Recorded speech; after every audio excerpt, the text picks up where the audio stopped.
Mimi, maafisa na askari tutakuwa tayari kusikiliza na tulijiandaa kwa hilo, na naomba tuwe tayari na tuweze kuuliza pale ambapo tulikuwa tunashindwa. Leo tuweze kuuliza, wataalamu wapo, tuwape ushirikiano kadri inavyowezekana. Tumeona haya mafunzo ni ya muhimu sana kwenu.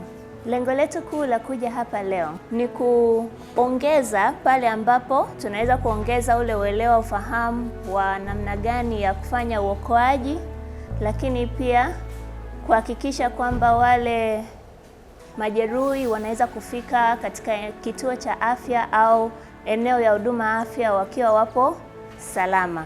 Na mwezi huu wa 11, tarehe 11 tunafikisha miaka 100. Kama hospitali tuliona kufikisha miaka 100 tufanye kitu kwa ajili ya jamii.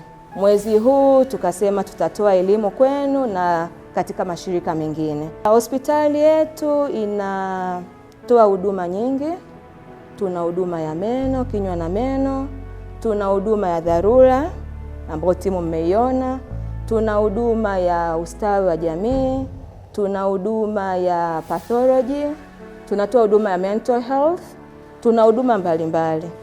Tunawakaribisha pia kufollow akaunti zetu za social media za Instagram, Facebook kwa ajili ya kuweza kuendelea kuona matukio mbalimbali yanayoendelea.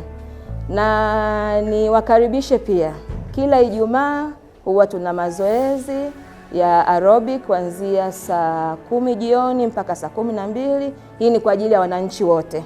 Lengo kuu ni kufanya nini? Kuimarisha miili yetu na afya zetu. Kwa hiyo tunakaribisha sana sana sana. Mkipata changamoto zozote, waleteni wagonjwa pale.